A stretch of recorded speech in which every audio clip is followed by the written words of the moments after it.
I'm able to do what I do right now, do the creative things that I want to do as creatively as possible without compromises, because I have other sources of income.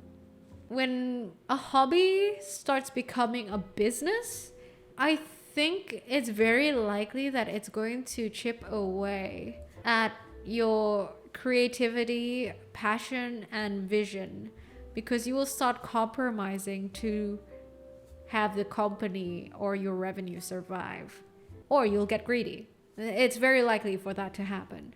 But of course, I'm not saying it's not possible. I'm just saying that it's very likely.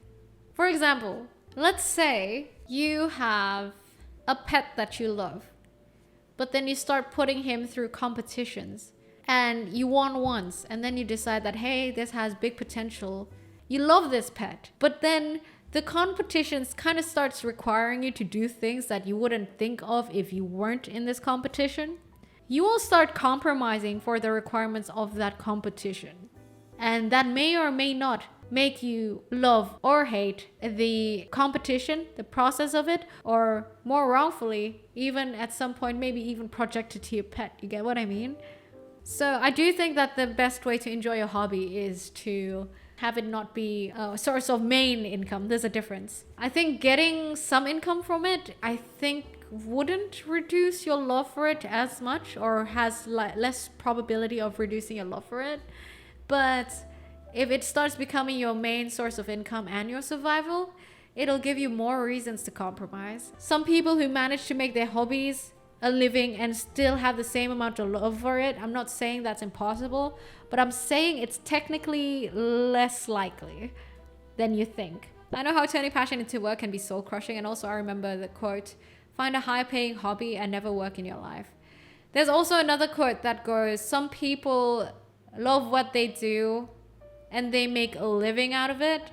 Some people make a living so that they can do what they love, and neither is less noble. So it's not like an versus sort of thing. I think it's just a matter, I think whichever works for you just depends on your values, your situations, your experiences, and it's very contextual. I think what I'm putting out is the perspective that yes, there is a high chance for you to hate what you love if you make it a business.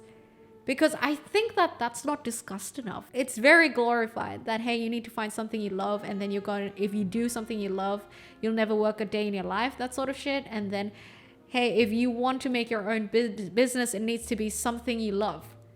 And that's how you will have the motivation to keep on pushing that business.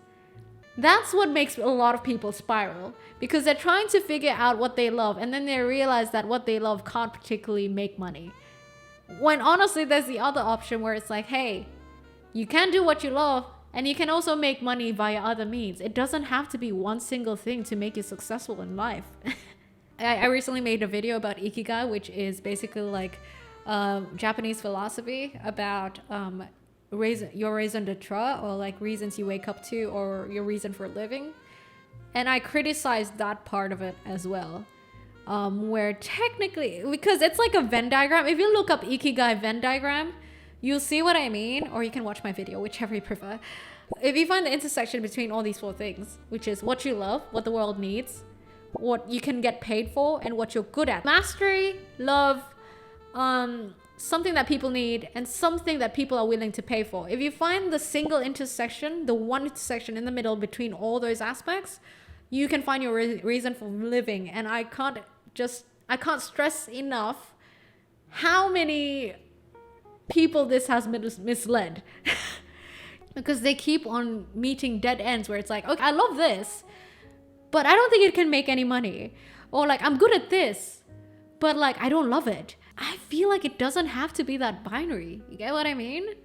There are different solutions to different people. At the end of the day, what matters is that you find happiness and satisfaction in the life that you decide to design for yourself.